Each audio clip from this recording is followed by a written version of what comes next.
La divine volonté, pas à pas, par Safia, petite épouse de l'Esprit Saint. La Reine du Ciel, dans le royaume de la volonté divine, à Luisa Picaretta. Prière quotidienne à la Reine Céleste. Au nom du Père qui m'a créé, et du Fils qui m'a racheté, et du Saint-Esprit qui me sanctifie. Amen. Fiat voluntas tua. Reine immaculée, ô céleste maman, en ce mois qui t'est consacré, je me place sur tes genoux maternels, m'abandonnant entre tes bras, comme ton enfant chéri, et te demandant avec véhémence la plus grande de toutes les grâces, celle que tu m'admettes à vivre dans le royaume de la divine volonté. Sainte Maman, toi qui es la reine de ce royaume, permets que j'y vive en tant que ton enfant. Que ce royaume soit rempli de tes enfants. Je me confie à toi afin que tu y guides mes pas et que, soutenu par ta main maternelle, tout mon être vive constamment dans la divine volonté. Tu seras ma maman. À toi, ma maman, je confie ma volonté pour que tu l'échanges contre celle de Dieu et qu'ainsi je sois assurée de ne jamais quitter cette divine volonté. Je te supplie de m'éclairer afin que je comprenne bien ce qu'est la divine volonté. Amen. Je te salue, Marie très pure, conçue sans péché. Le Seigneur est avec toi. Tu es bénie entre toutes les femmes, et Jésus, le fruit de tes entrailles, est béni. Sainte Marie, Mère de Dieu, co-rédemptrice du monde, Mère et Reine de la divine volonté, Immaculée Conception, Mère des vivants et de l'Église, prie pour nous pécheurs de toutes les générations et veuille répandre l'effet de grâce de ta flamme d'amour à toute l'humanité, maintenant et à l'heure de notre mort. Amen. 33e jour. Première heure de souffrance. L'enfant Jésus, soumis à l'incision cruelle de la circoncision. L'âme à sa reine immaculée. Sainte Maman, ton amour me pousse fortement à me tenir près de toi. Tu veux me faire participer à tes joies et à tes peines en les déposant dans mon cœur comme gage de ton amour et de celui du petit enfant Jésus, pour mieux m'amener à vous imiter. Sainte Maman, aide-moi à t'imiter parfaitement. Leçon de la Reine du Ciel. Ma chère fille, mon cher fils, comme j'avais hâte d'être en ta compagnie pour pouvoir te raconter notre histoire d'amour et de souffrance. Lorsque l'on est accompagné, les joies sont plus douces et les souffrances atténuées à cause de la compagnie de la personne qui nous aime. À peine 8 jours s'étaient écoulés depuis la naissance du divin enfant. Tout était joie et bonheur pour nous. La création avait gardé son air de fête depuis la naissance du Créateur bébé. Cependant, l'accomplissement de notre devoir vint interrompre notre joie. À cette époque, en effet, il y avait une loi demandant que tous les garçons premiers-nés soient soumis à la circoncision. Mon cœur de maman saigna à cause du chagrin de devoir soumettre mon cher fils, ma vie, mon Créateur, à cette cruelle souffrance. Oh, comme j'aurais préféré souffrir à sa place. Mais la suprême volonté ne l'entendait pas ainsi, et en accord avec saint Joseph, je dus passer à l'acte héroïque de faire circoncire le bébé Jésus. Ma fille, mon fils, tu ne peux savoir combien cela me coûta. À la douloureuse incision, j'ai senti mon cœur se déchirer et j'ai pleuré. Saint Joseph a aussi pleuré. Quant à mon cher bébé, il sanglotait. Tremblant de douleur et me regardant, il cherchait de l'aide. Quelle heure pénible nous avons passée tous les trois. Elle rejoignit toutes les créatures en leur apportant la première caution de la vie de mon fils pour les sauver. Fille bénie, fils béni. Cette coupure cachait de profonds mystères. Elle scella la fraternité du céleste bébé avec la famille humaine. Le sang qui versa était le premier paiement à la justice divine pour le rachat de toutes les générations humaines.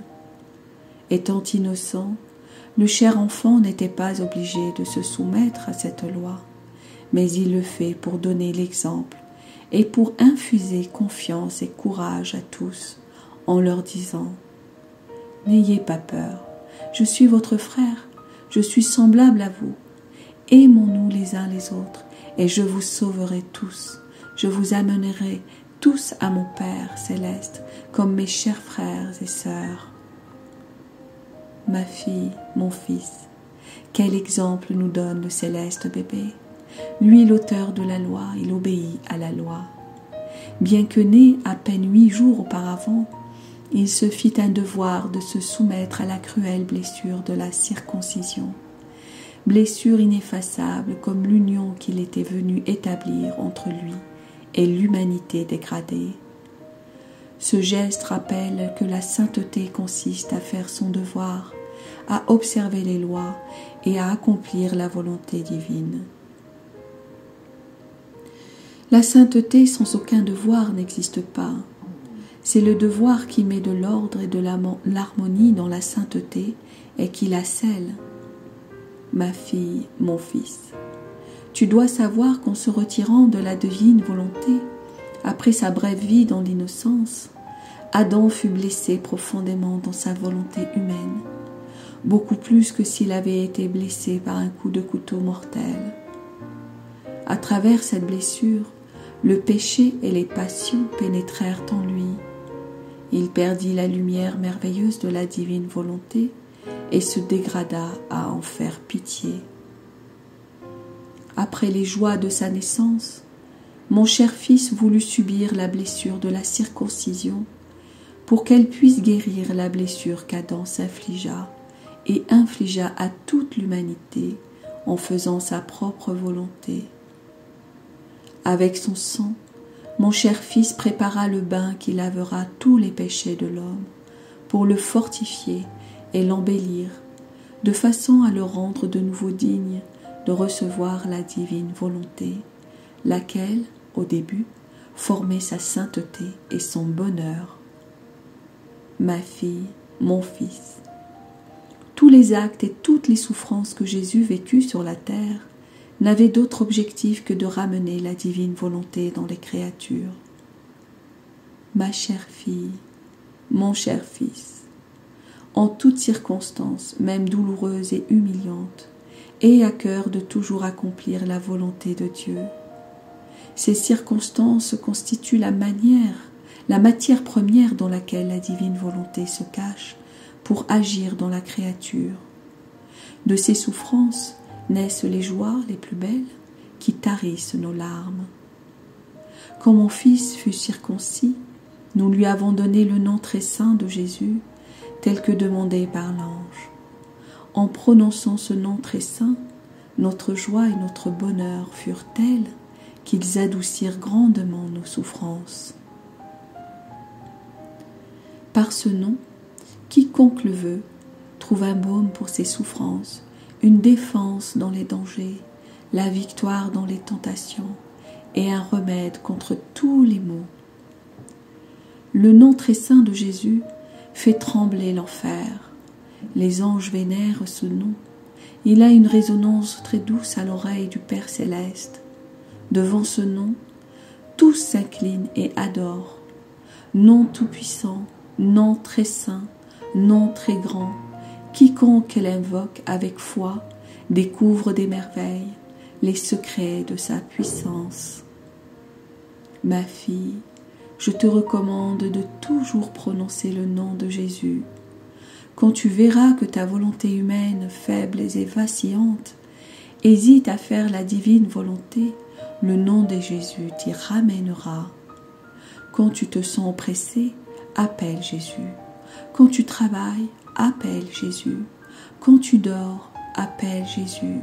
Quand tu te réveilles, que ton premier mot soit Jésus. Appelle Jésus continuellement. Son nom cache des océans de grâce qu'il donne à ceux qui l'appellent et l'aiment. L'âme à sa reine immaculée.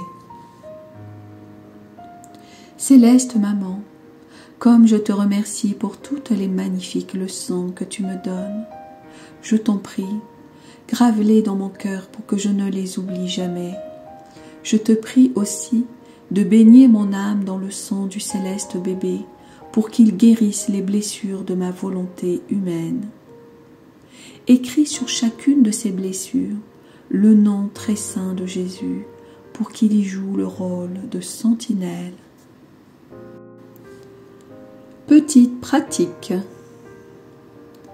Pour m'honorer aujourd'hui, tu feras 5 actes d'amour au nom très saint de Jésus et tu compatiras avec moi pour la douleur que j'ai éprouvée à la circoncision de mon cher fils. Oraison jaculatoire. Chère maman, écris dans mon cœur le nom de Jésus afin qu'il me donne la grâce de vivre dans la divine volonté. Amen. Fiat voluntas tua.